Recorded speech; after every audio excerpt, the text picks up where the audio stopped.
Yan, magpalang tanghali sa inyong lahat, mga sir, mga madam. Ayan, ako pinagbabalik ang inyong lingkod, Agent Joel, dito sa bayan ng Balungaw, Pangasinan. Binalikan natin tong property na ito na along Asphalt Road.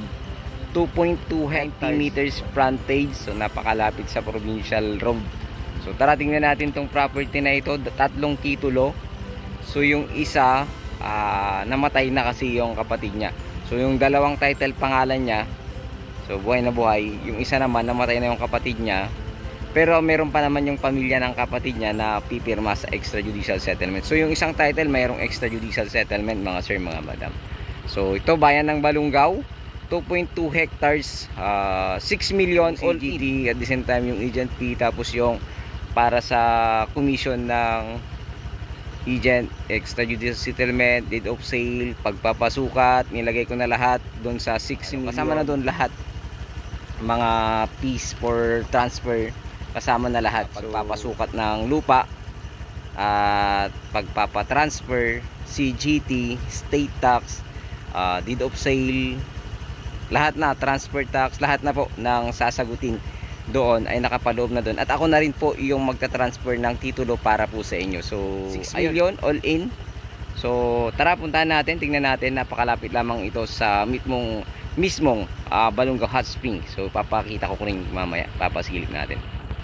So ito yung property, mga sir. Ayan. So nakalimutan ko pala, please join me sa aking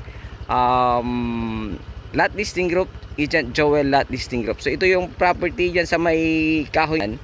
So yung kahoy na yan, yan po yung start ng property. So pag ganun po siya, so along ano siya, asphalt road, meron siyang 90 meters frontage. So napaka ano lang po nito, napakalapit, mga sir, mga madam. So ayan, tignan natin yung yung harap niya hanggang dun sa cemented road. So sa likod, meron siyang dalawang fish pond sa pinakadulo. So meron siyang semi lagoon sa part ng left side. At ito po yung kanyang boundaries. So sa ngayon, malapit na siyang anihin. Ang ganda naman nitong property na ito kasi wala kang maipipintas, kumbaga okay na okay. So tara, dun tayo sa pinakadulo ng property para po makita po ninyo. Meron siyang semi lagoon sa likod, dalawang fish pond. At may nakikita akong parang kubo sa likod. Ewan ko kung saan sila dumaan para makapaglagay po ng kubo doon. So ito yung kanyang bungad. Ayan. So ayang bungad, mga sir, itong part na ito. Tapos pa ganun po yan. So napakaganda ng property na ito. At ang kagandahan nito ay 90 meters frontage, good for subdivide lot. Tapos farm lot na sa likod, pwede mong iwan para maging farm lot mo. Napakaganda.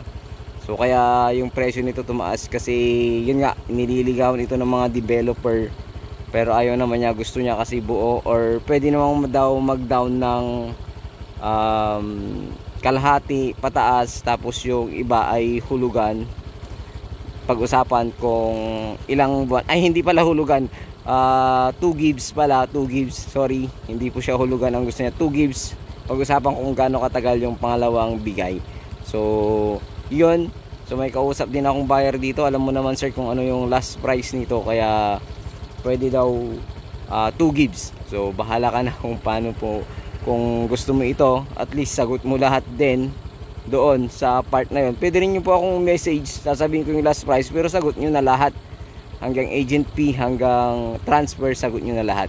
So ayun, muli, ito po ang inyong code, Agent Joel. Abangan nyo po yung paglabas ko para makita po ninyo yung mismong labasan, at ipapakita ko po yung papunta sa Hot Spring. Ayun, muli, maraming salamat. Ito po ang inyong code, Agent Joel. God bless you all.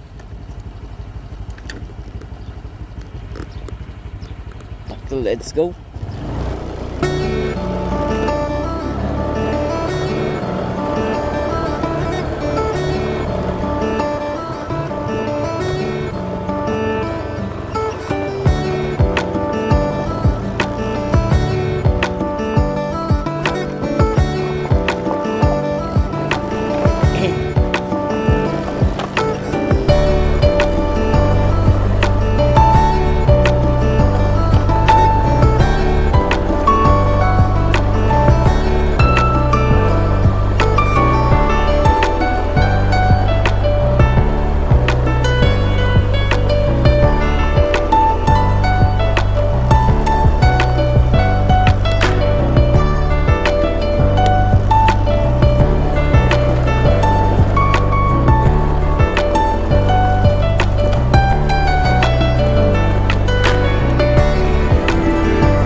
Ate, pwedeng umikot lang. Video ko lang yung ano. Ikot lang ako. Thank you.